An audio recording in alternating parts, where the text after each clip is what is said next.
Hello everyone and a warm welcome to our live chatty here in sunny California. We're here in Long Beach and I'm joined by our commentator, our regular commentator, Dario Franchitti. And joining us for the very first time on Chatty and live at a Formula E race is commentator Bob Varsha. Bob, how are you doing today? I'm doing great. Welcome back to the United States, to you both and to Formula E. It's great to be working with you. Thank you. Well, it is great to be back here at Long Beach for the second time, but it's a street circuit with such an established history, isn't it? I mean, Dario, how many times have you raced here before? I think 11. 11. Which I think means I'm old, but no, 11 times. And Bob was talking earlier about how long have they been coming here? 40, how many years? This is the 42nd year, which is really unusual for a street circuit. I can't think of, other than Monaco, maybe Macau. That's almost as old as I am. Almost. I mean, that's quite impressive, but it's such an iconic race. You know, you talk to any of the drivers here, and they say it's Long Beach. We want to win. We want to win any race, but they're talking about it's Long Beach. It's Long Beach. It's got that charisma about it. The event itself, the track itself, is just bloody difficult. So, you know, everybody's out there trying extra hard because it is such a great event. And Bob, have you commentated here live before? Oh, absolutely. Don't think I was here when Dario won, but I've been coming here for a long time, back in the Champ Car days. I mean, this place has always been a happening. The success of this event in Long Beach is really a tribute to Jim McCallion, the president of the Grand Prix Association, and the entire city of Long Beach, because they support it so well. It's synonymous with the town. And unusually, I mean, we know that Dario's had the opportunity to drive the Formula E car, but I believe you actually had the opportunity to drive the Formula E car in Miami as well. How was that? That was interesting, I have to say. Being tall, they actually had to take the seat out of the car, so I was sitting right on the deck. Oh, wow. But they gave me a little more power, and we had a great time. I was going to say that was a driver excuse book straight away, Bob. You've just fitted right in there. Well done. Yeah, right. So how do you think these drivers are going to fare with the Formula E car on this circuit? First corner is going to be very challenging. It's a lot tighter than last year, and there's a shot looking down on it, and it just looks very difficult. I mean, I think we've got to ask the guys that have been out there, Absolutely. But it looks bloody tough. Let's, because I can see Sam Bird over there. Sam, come and join us. And Silvan, come and join us as well, technical director for Formula E. How are you? Sam, you're back here again. You've already raced at Long Beach. What are your thoughts? Is it good memories coming back? Are you excited to be racing here, or do you think the car might struggle a bit? No, I'm really excited to be back here. It's an amazing city. It's great to be here in such amazing weather. It's not like I get this in Teesside, where I live, to wear shorts and a t-shirt, so I'm taking full advantage of it.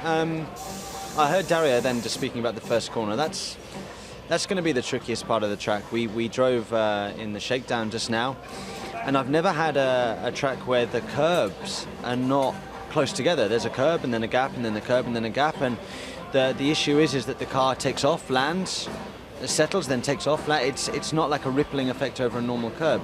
So the handling there, it's extremely harsh. I'm a little bit concerned about the floor of the car, the ride heights of the car, and also the pit exit and how close that looks. If you get it wrong, you're going to land up in that wall. So for sure, you've got to be a little bit, I think, conservative at turn one to get it right. And I believe you just had a drivers' meeting as well to actually discuss the safety of that corner. Any outcome? Is there anything that you can tell us about that meeting? The two drivers' representatives have gone down to the first corner right now with the race director to try and see if there's a solution that we can come up with that is slightly better than what we've got currently, because it looks really aggressive. It even looked in shakedown, it looked aggressive over those curbs as well. But this is normal, guys. I mean, this happens on street courses. They're not permanent tracks. The curbs are built last minute, and we see it with all formulas, don't we? So it's not just unusual, and it's not just that it's happening here in Formula E. We've seen in many tracks, Dario, that we hit big bumps, we get airborne at some tracks, and these cars can take them. They're built extremely well, and we've been to places where it's really dusty or really bumpy, and it's just part of adapting. But so for sure, we're going to come up with something that's going to be great and that we're going to put on a great show. Good man. Silvan, talk to us about the challenges of the year 2 regulations with the drivetrain. Of this year's regulation? Yes. Yeah, it was all about efficiency, you know, so we have the same amount of energy in the battery. It's a question of how can we improve the efficiency to just go quicker. So we made a big improvement. Some of the guys have done a good job as well. So now we are really fully focused on year 3, where we think we can do an even better job. And what have been the main challenges with these new regulations for you? Where have you struggled? Where do you think you've got it right? Well, one challenge was the lack of time, especially for this year. We really had 6 months to develop the entire thing, so that was really tricky. The rest is that because we cannot touch the battery and we have quite little knowledge of the battery, we have to really just focus on the motor and the inverter, which there's only so much we can do there. But again, season 3, we expect a much bigger gap, a much bigger jump. So, but Sam was just talking about the drivers and their collective concerns about the Turn 1 complex. How about among the teams? Is there a unanimity of opinion in the larger picture about the direction of this series and where it should be going from here technically? Yeah, I mean, we all love street circuits, everyone. That's the whole point of this championship. So we build our cars for these street circuits. So normally, if we do our job well, they are solid enough to handle it. For sure, for the drivers, it's a different thing. They are the ones driving it. For us, as long as they are staying in one piece, we're happy with that. And it's a big weekend for Virgin, for DS Virgin, isn't it? Because you've just had an innovation summit. You've got the CEO of Virgin Galactic here. You've got a new partnership with Hewlett-Packard Enterprise. So the pressure's really on for this race, isn't it? The pressure's on every weekend, Nikki, to be honest. We want to perform every time we roll out at every circuit. And, you know, we've got partners that expect us to deliver everywhere we go. So yeah, we've had a summit and we've got our partners Hewlett-Packard Enterprise here, but they're watching every single race. You know, Hewlett-Packard have been on board now since the beginning of the season and wanting us to learn and improve all the time. So also DS as well. So always pressure. There's always the pressure, absolutely. But good to see that you've got support from these heads and they're coming down to watch the race. Yeah, I mean, it's a pleasure to have them here. We as a team, we're quite a fun team. We always have many guests, so How it's was your always great. experience on the beach? We saw a video clip of you strolling along with a girl with a little dog trailing behind. What was a going girl on with there? a dog, some surfer dude, and some skateboarders. Yeah, well, you know, Formula E is gathering new followers all the time, and I suppose the video kind of depicts picking up new followers as we go along our sort of journey. Well, good luck for the race, and I hope that video works for that fan Thank boost. you. Thanks very much, guys. Now, let's see who else we can find in our horseshoe-shaped paddock this It's a little time. different this week, isn't it? It is a bit different, and actually just behind us is James Buckley. James, come and join us. James is from Jaguar. Now, this is an exciting time for Jaguar for next year. Tell us, you're joining as a Formula E team. How are the preparations going? Going really well. I mean, it's a massively exciting time, as you can imagine. We're at that point where we're just, making sure our foundations are in place to put us in the best position to be successful in the championship. So it's great to be here in Long Beach and taking it all in, and as you can imagine, starting to think about what we need to be doing differently and where we can get advantage. But it's a really exciting time for us. And why did Jaguar decide, out of all the racing championships to join, that Formula E is the place that it's got to be? Yeah, in fact, we were talking earlier, and we had a huge, potential list of things that we could do back in motorsport with Jaguar, and Formula E for us was so relevant because, for us it really paves the way for our electrification strategy, and it really is. People talk about it, but I think what's really amazing around the technology in Formula E, it's really relevant. So it's a true test bed for developing our electric vehicle technology. And it's excellent that you've partnered with Williams as well, so you've got some experts behind you.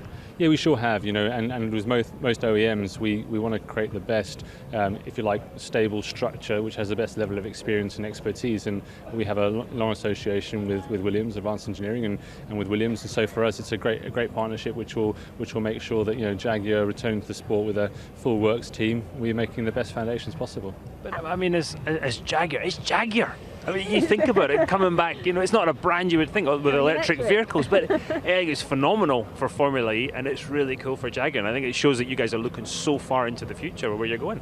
Yeah, absolutely. We're a challenger brand. We're future facing. We're very much looking to the future, and for us, this is about a new generation of Jaguar drivers as well. And it's a massive honour, for us involved in the program to bring a brand like Jaguar back to the racetrack. Incredible history in the sport. We've been hugely successful, and with a generation that's hopefully going to build on that success and bring more success on track for the future. So yeah, hugely exciting time, massive honour for all of us, and we're just really raring to go and get started. Is the objective to bring an electric vehicle onto the road to rival something like the Tesla or the BMW i8? Well, yeah, as we said at the announcement in December, this definitely signals that electrification is an important part of our future. We haven't sort of said when, what, but absolutely electrification will be a kind of core part of our future, and that's kind of what this program is very much signalling. the fact that you're working with the Williams engineers who in fact develop the batteries used by all of the teams. We understand beginning this weekend, those engineers are not going to be involved in the data downloading from a lot of their cars. So in a way, that's a sign of respect for how potent your effort could be teamed with Williams Advanced Engineering. Is it going to make your job any more difficult?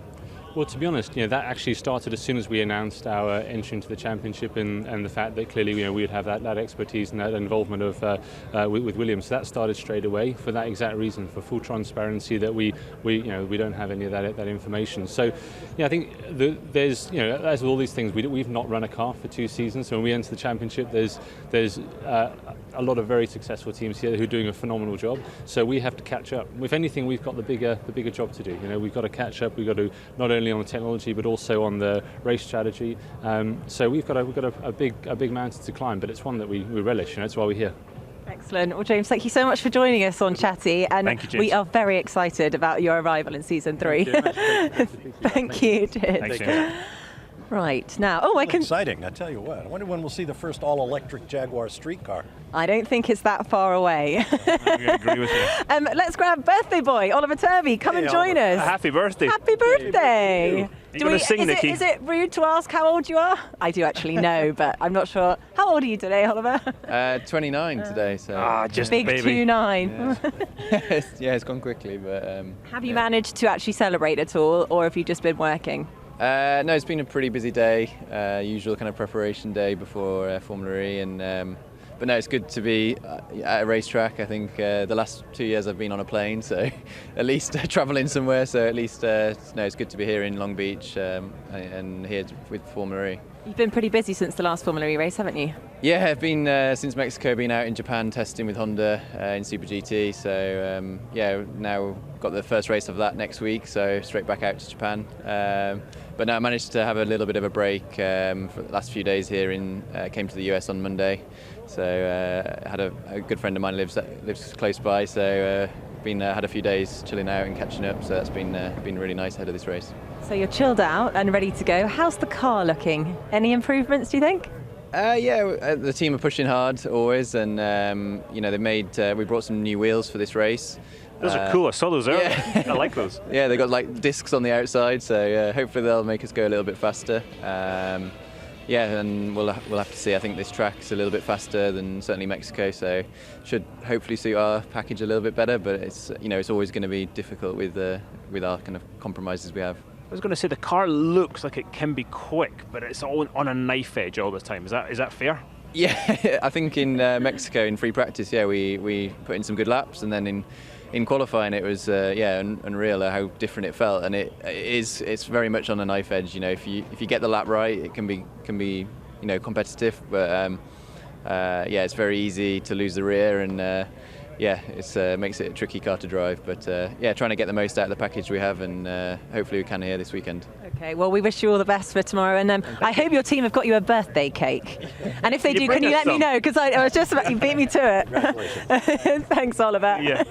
Right, now I can see those 2 Dragon boys just Why are they behind. still in the race suits? Still in their race suits because they want to look good. That'll be a first. Wait to do some pizza practice. Without your cars? On the They cars are left. gone? Yeah, no, they're already there in the pit lane. This is unusual, guys. These guys working. Yeah, it happened. It's a tough life. So how has the day been going so far?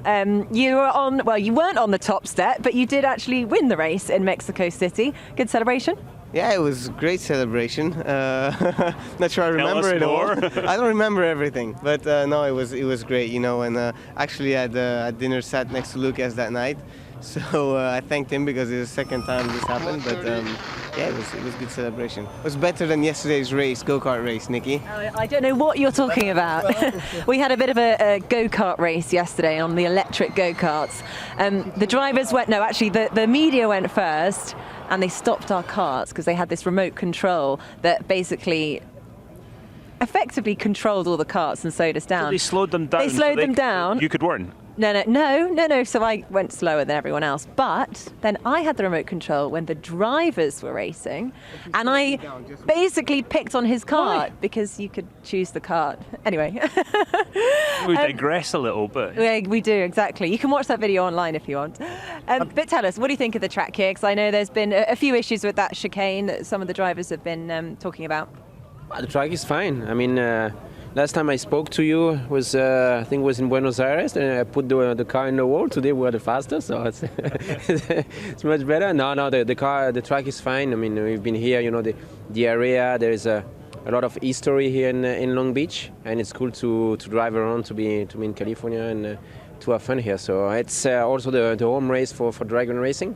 So hopefully it's gonna work okay. You know, we look at you guys as a very strong pairing. I'm not going to give you too much props, but we look at you guys as a very strong pairing. What can you do to close the gap in the team championship? First, I have to make sure I'm in front of him. That's going to be my next question. No, I mean, we have to continue the way we did it so far. I mean, we've been unlucky once. It was in Malaysia, and we were second and third in this race. If you look at the points that we lost over there, we would be probably leading the team championship. So we have to be consistent. So it's his fault. Is that what he's saying? It's his fault. Well, we actually had the same failure. Yeah. I think he was going to win the race. I was going to finish third. So that one was not on. Oh, that was the race when I said that you guys crashed and. Yeah. Congratulations. Sorry, boys. Obviously, he's a rookie. He doesn't know much about racing. That's for sure. It looks good for the team as long as we are consistent and the others are doing few mistakes. You know, I mean, we're going to be there until the end. Now, Formula E, as well as on-track racing, they do a lot around esports off the track. And Jerome, you actually had the pleasure of being a contestant in the first esports and race off. How did it go? It went well. It's very different, but you see, there's a whole bunch of people out there, a huge amount of people, millions of gamers, and they love racing. They do it at home, they do it at different places, different levels, but they enjoy it as much as we do, and so it's nice to connect the two worlds. And as I say, it's a huge community out there. And it was fun, racing with them, and then you speak to them, online while racing. You talk nice. smack? Do you give each other a hard time? Exactly. Yeah, we did. Yeah, we did. Yeah, and it was good fun with Sam. So that's a good sign. I think it's a good thing Formula E is doing that. Okay. Well, thanks very much, guys. Boys, thank you. And good luck for tomorrow. Thank you. Yep. Take care. So, Bob, what's your view on Formula E? You commentate on a lot of other motorsport races. What's the reception been like in the States over here? I was dying to ask Luke Duval some World Endurance Championship questions, but nevertheless, I mean, I love it personally, and I think the support for it, I'll admit there was a lot of speculation and even cynicism among American fans about electric racing. Maybe true of fans around the world, but I think once you watch a few of the shows, see the races, see the drivers, look at the quality of the driver field.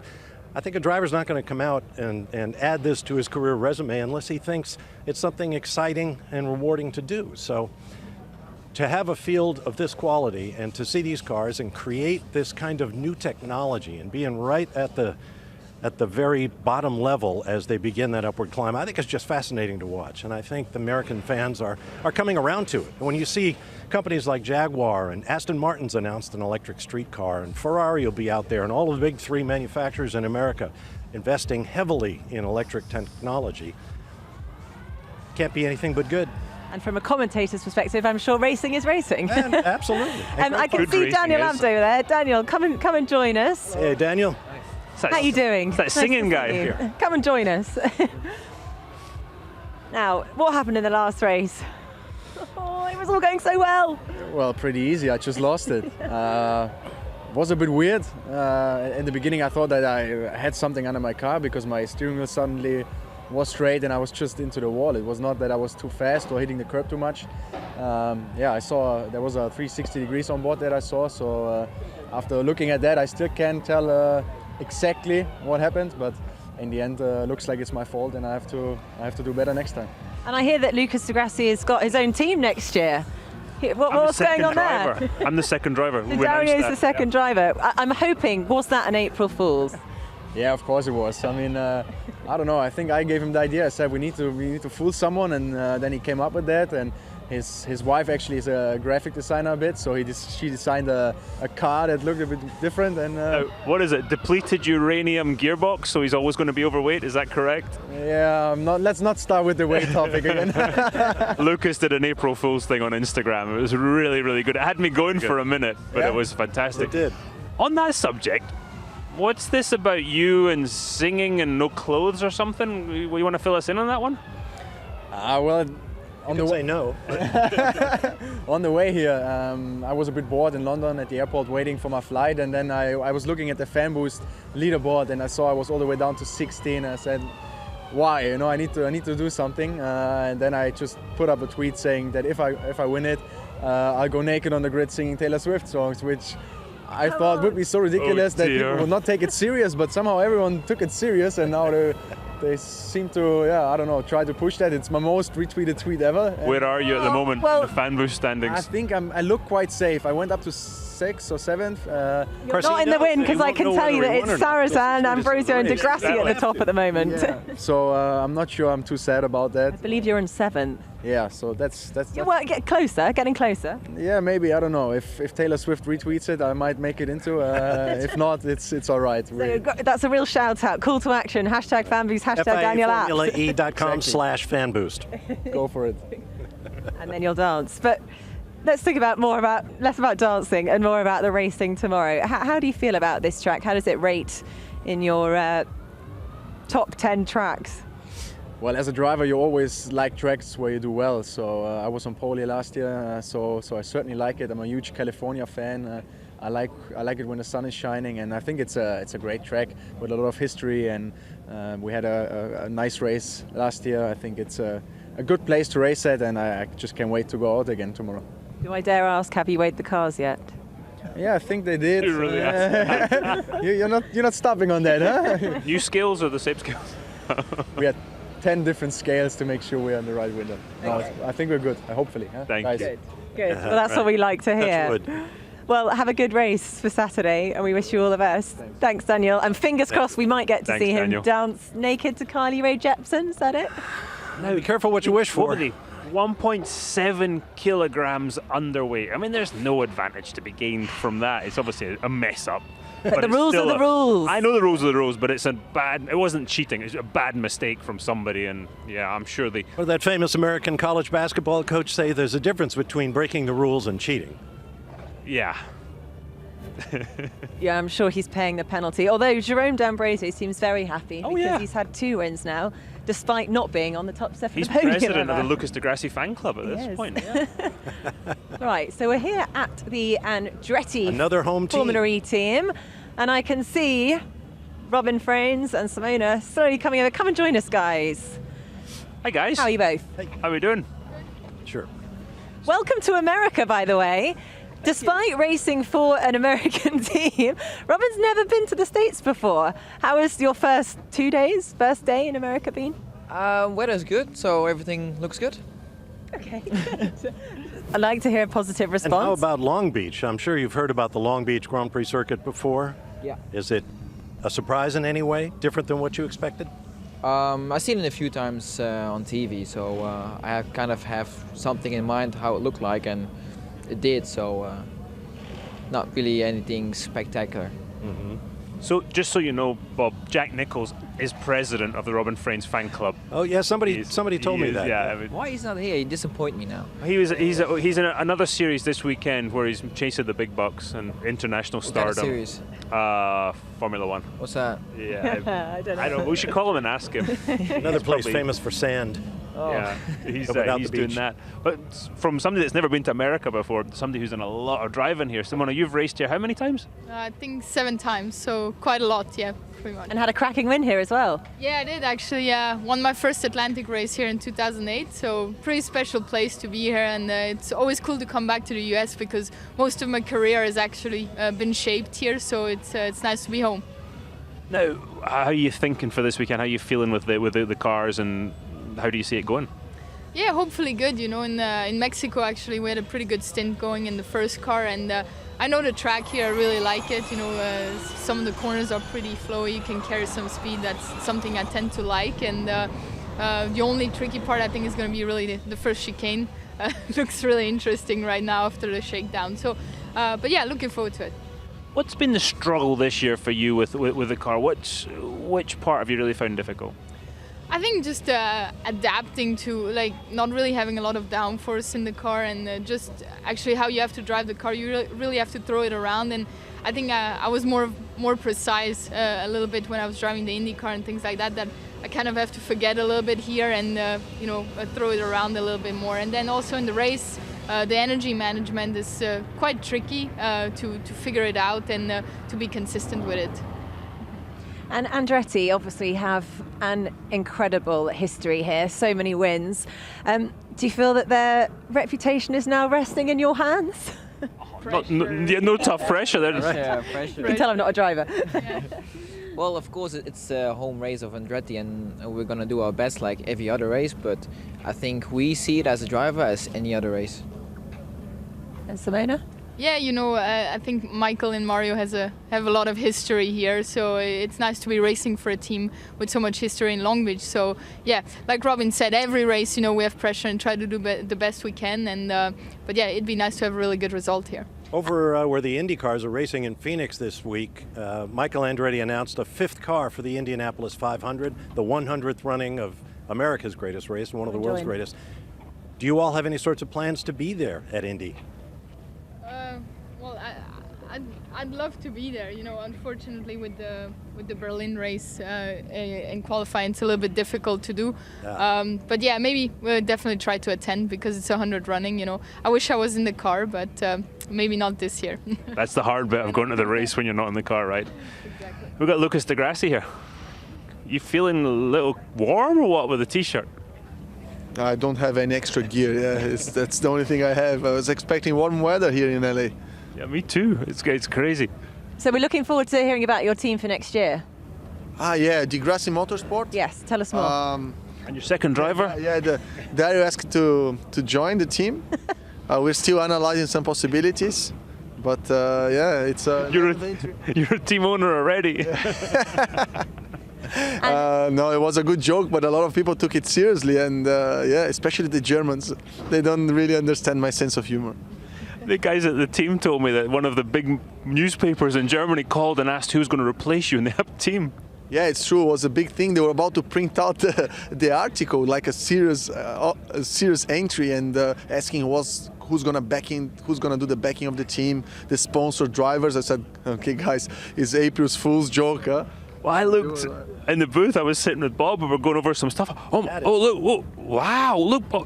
And Bob went, it's April 1st. I was like, Oh, well done, Bob. You got there. The whole world celebrates that tradition of being goofy on April 1st. I just thought it was an American thing, but there you go.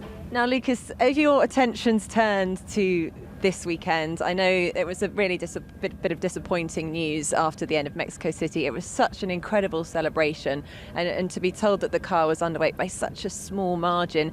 Have you put that behind you and fully focused on tomorrow? Yeah, well, Mexico was mixed feelings. Had a good race, good win. The podium was awesome, but ended up disqualified. But rules are rules. We were pushing the limits on the weight, and we were underweight. So yeah, that was a very clear decision, very harsh. Put the championship in a difficult situation and everything else. But in the end, that's motorsport. We have to push the limits always, and we're going to do the same here. Try to be a little bit more careful, of course, but we're going to keep pushing, trying to win every race, which we can. Absolutely. Well, guys, thank you all so much Thank you guys. for joining us. One final question for Robin. Since this is your first time in the United States and California, what are you doing after the race? Straight home or hang around on the beach for a while? Well, I would love to stay here, but I have to go straight home because I'm also driving for an Audi team, so I have a test on Tuesday. Too bad. That's a pity. Yeah, I heard there's going to be a big party in Vegas after this weekend's over, so maybe some other time. We're around, I think. Guys, thanks so much. Guys. Thank you. Well, there we go. Nearly the end of our chatty. Just a quick one. Who's going to win tomorrow? I'm liking. Normally I would say Buemi, but Lucas is hungry for a win to avenge what happened in Mexico, and he just seems, everything that happened, he's very clear. He's very focused, and I'm liking what I'm seeing there. Yeah, he really has put it behind him, hasn't it? You can tell. I like that argument, but I've got to be contrary, so I'll go with Buemi. Okay, there we go. I like that. I'm glad you're being Nicki? controversial. Yeah, right. Come on. Oh, who am I going to go with? Oh, I'll go for my favourite. Best of British Sandbird. Good choice. And that is actually a reminder to everyone, because Fan Boost has opened and it will continue to run until 6 minutes into the race. So if you do want to give your favourite driver that little bit of extra boost of power during the race, you've got to use hashtag your favourite driver's name and hashtag Fan Boost. And I know they do appreciate it. I mean, Lucas de Grassi actually used it to make a move and make up a position in the last race. So it really, into the lead. So it really, really does make all the difference. Join us tomorrow. The race will be live at 4 p.m. local time, online and on TV, and download the social media app. Thanks so much. We'll see you tomorrow.